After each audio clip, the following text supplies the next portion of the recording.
Olá pessoal, sejam muito bem-vindos ao meu canal. Meu nome é Fernando Tossunian, sou professor de língua portuguesa na rede particular de ensino há cerca de 20 anos e criei este canal com o objetivo de ajudá-los a dominar a gramática. Está bem? Nosso objetivo aqui vai ser construir uma base sólida de gramática para que você possa se expressar bem oralmente, por escrito, atingindo aí objetivos de passar em uma prova, em um concurso público.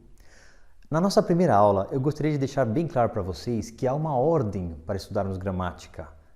Como que a gente começa? Seguindo essa ordem e memorizando algumas coisas que são importantes. Para isso, eu gostaria de mostrar primeiro a divisão da gramática. Temos 5 partes, nesta ordem crescente de dificuldade: fonologia, morfologia, sintaxe, semântica e estilística. Eu pretendo soltar as aulas aqui no canal a partir da morfologia, porque a fonologia, vou mostrar para vocês agora, é importante, mas não é tão urgente para você dominar a estrutura da língua, para você compreender como construir frases bem feitas, Então, primeiramente, eu gostaria de chamar a atenção para as imagens que eu utilizei aqui. Olhem que cada uma delas, ela vai, na medida do possível, serão significativas em relação ao conteúdo que eu estou transmitindo. Na fonologia, eu coloquei um garotinho com um fone de ouvido e produzindo sons. Vamos ver por quê? É porque a fonologia, que vem da palavra grega phoné, que quer dizer som, se ocupa dos sons da língua portuguesa. Então, o nosso interesse aqui será em unidades mínimas de som, que são a letra, por exemplo, os agrupamentos das letras em sílabas, até chegar nas palavras, que já não é mais assunto da fonologia. A fonologia se preocupa com os sons individualmente. O que é uma vogal, o que é uma consoante? Somente a título de curiosidade, não sei se você se lembra, mas uma vogal é um som produzido sem obstrução da passagem de ar pela boca. Sabe o A, E, I, O, U? Se você produzir qualquer desses sons enchendo o pulmão de ar, o seu ar vai acabar e você vai continuar produzindo esse som, até acabar o ar, aliás. Então, se eu produzir a letra E, falo o ar acaba. Se eu tentar fazer a mesma coisa com uma consoante, não vai dar certo. Por quê? Porque a consoante é o som produzido com obstrução da passagem do ar pela boca. A letra B, eu fecho a boca totalmente e produzo o som B, uma explosão, Então, esse é o nível de preocupação da fonologia. Quando agrupamos as letras em sílabas, então nos ocuparemos disso, de saber quantos pedacinhos tem uma palavra, quantas sílabas tem a palavra cantar. Olha, duas produções vocálicas aqui. Também nos ocuparemos de classificar as palavras quanto à acentuação. No português, o acento de uma palavra sempre recai nas 3 últimas sílabas, ou na última, ou na penúltima, ou na antepenúltima.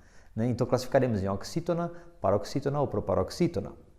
Também estudaremos aí assuntos como ortografia, metaplasmos. Veremos cada uma dessas coisas com calma, com cautela. Vamos passar agora para o segundo nível de estudo gramatical, que eu considero um dos mais importantes, junto com o terceiro. O segundo é a morfologia, e a imagem colocada aí foi de tijolos. Professor, por que tijolos? Vamos dar uma olhadinha? Bom, se na fonologia estudávamos os sons separadamente, agora estudaremos os sons agrupados em unidades de sentido. E daí a comparação com o tijolo, é uma base. Você pega um tijolinho do lado do outro e monta uma parede. Você pega uma palavra do lado da outra e monta uma frase. Então a morfologia, cuja palavra originária é morfê, do grego forma, está preocupado com as formas da língua, que são as palavras. E nos ocuparemos de 3 processos concretamente aí. A estrutura das palavras, o processo de formação, e a classificação delas. A estrutura tem a ver com a divisão da palavra em partes que chamaremos de radical e de afixos. Os afixos são as partes que vêm antes, que vêm depois de uma palavra para criar uma nova palavra. Para exemplificar o que fica meio complicado aqui, palavra feliz. Eu ponho um pedacinho na frente, vira infeliz, uma nova palavra. Tira o in, eu ponho felizmente, criei outra palavra. Põe os 2 pedacinhos, infelizmente, uma terceira palavra. Então, o que eu fiz? Eu fui colocando pedaços ao lado da palavra e criando novas palavras. Esse é um processo de formação chamado de derivação. Eu criei palavras derivadas. Existem outros processos, como a derivação por composição, onde eu agrupo 2 palavras, girassol, passatempo, pernilongo, planalto, enfim, tem vários exemplos aí, Existem as onomatopeias, siglas, hibridismo, vários processos que veremos oportunamente. E chegamos na parte principal da morfologia, a classificação das palavras. É algo que eu requeiro dos meus estudantes o tempo todo. Memorizem as 10 classes de palavras. que são substantivo, artigo, adjetivo, numeral, pronome, verbo, advérbio, preposição, conjunção e interjeição. Professor, mas por que eu vou memorizar se eu nem sei o que significa? Calma, com o tempo a gente vai aprender cada uma delas e o importante é que os nomes já estarão na sua cabeça. Você vai olhar para uma frase, você vai perceber, aqui tem um substantivo, aqui tem um verbo, aqui tem um adjetivo. É facilmente identificável isso, né? E a importância de decorar isso é porque, olha, um estudo feito lá entre 48 e 58, naquela época não havia internet, né? Levou 10 anos, estimava em 306.949 palavras na língua portuguesa. Modernamente, esse número está em 435 mil, segundo o dicionário Aurélio. E alguns estudos mais recentes, inclusive com a internet agora, falam em 600 mil palavras da língua portuguesa. Meio milhão de palavras aí. Pessoal, todas essas palavras podem ser agrupadas num dos 10 grupos do qual acabamos de falar. Substantivo, artigo, adjetivo, numeral, pronome, verbo, advérbio, preposição, conjunção e interjeição. Insisto, gastem um tempinho nisso. Memorizem, repitam 10 vezes essas palavras na sequência. Vocês vão ver que vai começar a entrar na cabeça isso, vai facilitar, tá bem? Vamos passar para o terceiro nível agora, que costuma ser o terror dos estudantes, a sintaxe, né? Análise sintática, professor, não sei fazer análise sintática. Você vai conseguir fazer. Eu tive alunos de 13 anos que olhavam para uma frase com um desempenho muito satisfatório e conseguiam analisar sintaticamente uma frase. Por que tem um guindaste aí, né? Um guindaste é um equipamento que levanta uma carga de um lado e leva para o outro e instala ali. Porque a sintaxe tem a ver com isso, com o arranjo, o ordenamento de palavras em sequência, para produzir um sentido, né? Estudaremos 4 coisas aqui, 4 áreas na sintaxe. Primeiro, a estrutura de uma frase. Você vai perceber que uma frase ela tem termos que são divididos de 3 tipos essenciais, geralmente presentes em todas as frases, geralmente, tem exceções. Termos integrantes, que são aqueles que exigem outros termos. Se você aplicou um termo desse numa frase, você vai ter que colocar um outro termo em seguida, grudado a ele, relacionado com ele, senão a frase estaria sem sentido, incompleta. E você tem os termos acessórios, que são aqueles que não são essenciais, nem integrantes, quer dizer, são aqueles que você põe mais ou menos a bel prazer, para dar detalhes que você gostaria de dar numa frase.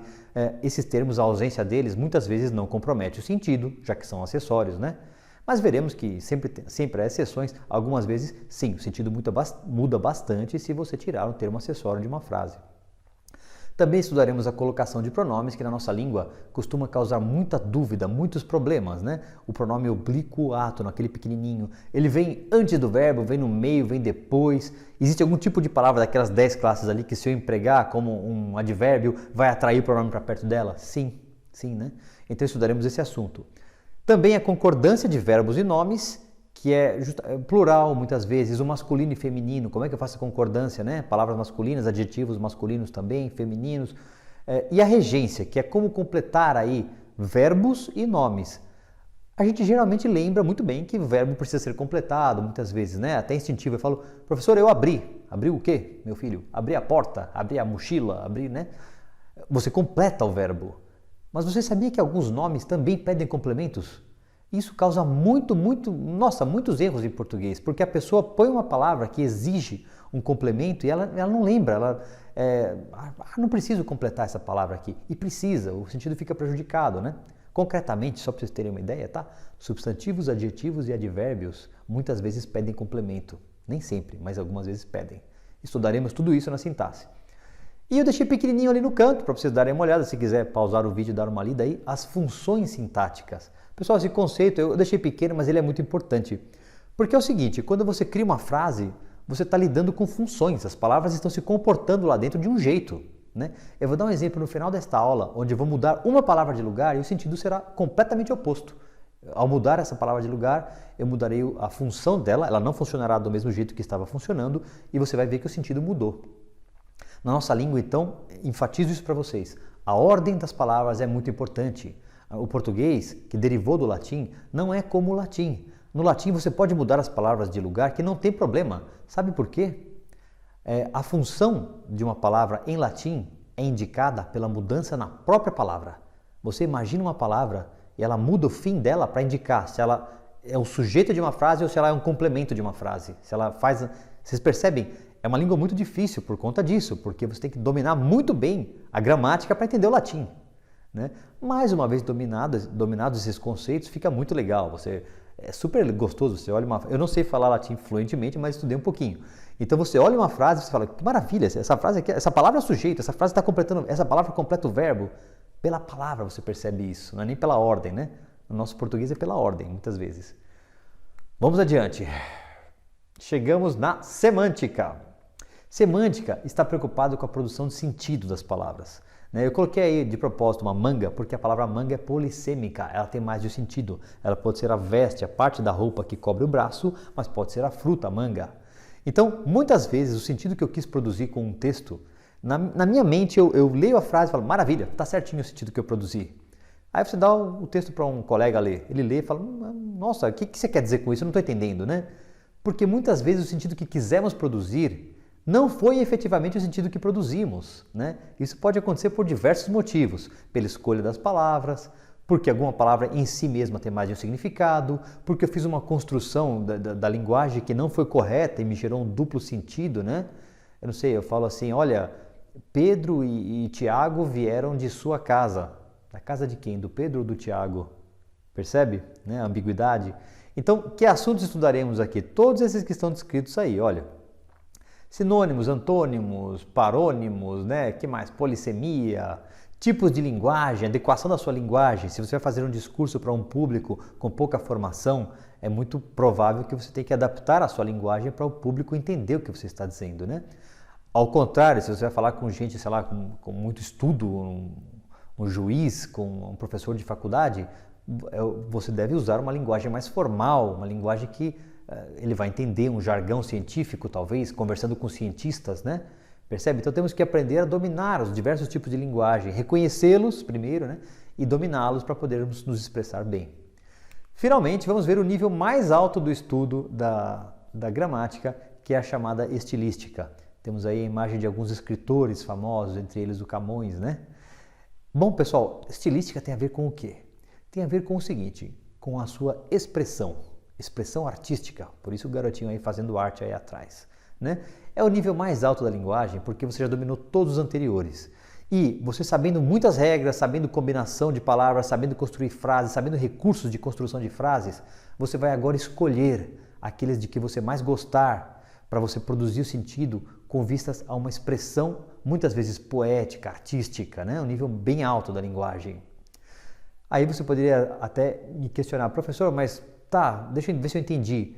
Eu decorei todas as regras, então é só eu seguir as regras, que beleza, vou me expressar bem? Não. E aí que tá a beleza da coisa. Eu brincava com os meus alunos e eles adoravam isso, né? Porque eu falava, olha, você decorou, você estudou muito, se preparou, parabéns.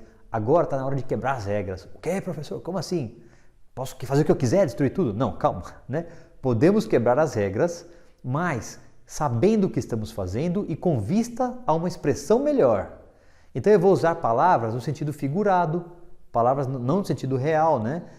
Tem um exemplo clássico de uma cantadinha, aí o sujeito está lá na praia, está um dia chuvoso, né? Aí passa aquela moça linda, ele olha para ela, nossa, moça, traz o sol para mim, né? Tá, montei uma frase ordenada, correta, traz o sol para mim. Te pergunto, no mundo real é possível fazer isso? Você buscar o sol com a mão e trazer para alguém? Não, né? Obviamente que o que ele quis dizer com isso não foi literal. Ele quis dizer, olha, traz alegria para mim, né? A sua presença me traz alegria aqui. Eu poderia até falar, você trouxe o sol para mim já, né? Você me trouxe muita alegria. Então, a gente vai usar a linguagem de uma maneira artística agora. O que estudamos aí? Vícios de linguagem. O que não fazer nessa hora de quebrar as regras para produzir bobagem, né? Quer dizer, quebrar as regras com sabedoria. Então, evitar os vícios. Quais são esses vícios e como evitá-los? Figuras de linguagens. Há 3 tipos de figuras, né? De palavras, de construção e de pensamento. Como manipular a linguagem para produzir sentidos diferenciados, surpreendentes, muitas vezes. É a linguagem da publicidade. Você que pretende aí fazer uma carreira publicitária, né? Tem que dominar essas figuras de linguagem, todas. E língua e arte literária, né? Finalmente, como que eu crio o meu próprio estilo, né? Eu posso ser um sujeito que gosta de metáforas. Eu evito metáforas, eu gosto de ironias no meu texto. Eu gosto de antíteses, provocar reflexões, paradoxos contrários, né? Então você vai escolher as ferramentas para criar o seu próprio estilo. Está bem? Bom, é isso. Cobrimos brevemente aí então as 5 partes da gramática. Para finalizar, eu gostaria de mostrar um exemplo então disso em ação, né? Vamos pegar uma frase simples para fazer uma análise gramatical. analisando 5 aspectos, escolhendo uma palavra dessa frase e analisando essa palavra sobre 5 aspectos que acabamos de ver aqui. Então a frase seria essa: o menino viu o pássaro. Tomemos a palavra pássaro. No nível fonológico, quantos pedaços ela tem? Pássaro. Abre a boca 3 vezes para falar pássaro. Tem 3 sílabas. Né? Qual é a sílaba mais forte? É a última, é o ro? Não. É a penúltima, a do meio, é o sa, pássaro, pássaro? Não. É a primeira, pássaro. Ah, então ela é uma proparoxítona, né? É assim que chama em português a palavra cuja antepenúltima sílaba é mais forte. Estamos no nível fonológico. Outra coisa, né? Quantas vogais tem? Olha lá. Por que tem um SS no meio? Né? Se eu colocasse um S só, qual é a consequência na nossa língua? Um S entre 2 vogais pode ter o som de Z. Então, esse é o nível de análise fonológico. E na morfologia, que classe de palavra é essa? Eu posso conjugar? É uma ação? Pássaro? Né? O pássaro, eu posso conjugar? Eu pássaro, tu pássaros, ele pássaro? Parece que não. Né? É o nome daquele bichinho alado, bonitinho, que tem asa e bico e voa? Ah, sim, é o nome. Puxa vida, como se chama em português a classe de palavras, daquelas 10, que nomeia os seres e as coisas, né, tudo que existe no mundo? Se chama substantivo. Ah, então, deixa eu ver. Fonologicamente, ela é uma proparoxítona, trissílaba. Morfologicamente, ela é um substantivo? Maravilha, é isso mesmo. Estamos progredindo na análise sintática. E sintaticamente, no nível sintático, essa palavra veio antes do verbo ver ou veio depois dele, né? O menino viu o pássaro. Ah, ela veio depois do verbo. Então, será que ela está completando o verbo ver? O menino viu algo. O que ele viu? Viu o pássaro, completou. Ah, então ela tem o funcionamento dela, a função dela aqui, como é que se chama quando ela completa um verbo? Se chama objeto, o nome da função. Se uma palavra que acabamos de ver é um substantivo, né? Pássaro, dá nome ao ser. Se ela completa um verbo, em gramática, no nível sintático, ela vai se chamar objeto direto. Né?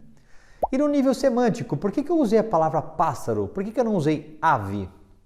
Não sei, foi uma escolha que eu fiz. Teve consequências de sentido? Sim. Drásticas? Talvez não nesse texto, né? Por que eu não usei canário? Podia especificar que tipo de pássaro que é. Né? Eu poderia colocar predador, olha, uma palavra também mais científica, talvez num texto, né? Então percebem o nível semântico? Eu estou produzindo sentidos ao fazer escolhas. E no nível estilístico? Opa, estou escrevendo uma história de terror agora. O menino viu o monstro alado. Esse menino vai sair correndo se ele for esperto, né?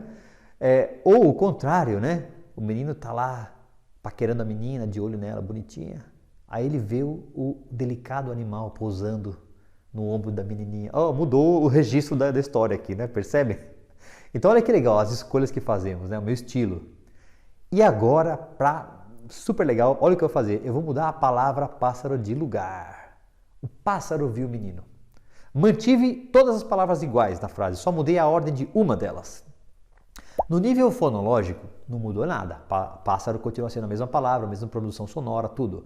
No nível morfológico, também é substantivo, ainda é o nome do ser, né, que existe no mundo. No nível sintático mudou, agora o pássaro fez alguma coisa, o pássaro fez a ação do verbo e o menino que completou o verbo lá agora. Então, agora como é que esse substantivo, pássaro, sintaticamente, qual é a função dele agora nessa frase? Ele é sujeito do verbo. Por que ele é sujeito do verbo? Porque a gente fala que quem faz a ação do verbo em gramática recebe o nome de sujeito, função sujeito. E eu não tinha falado para vocês que na sintaxe, mudando a ordem, mudava a função? Olha aí, está provado, né, pessoal? Finalmente, no nível semântico e estilístico também não mudou nada, porque eu não fiz escolhas diferentes de palavras.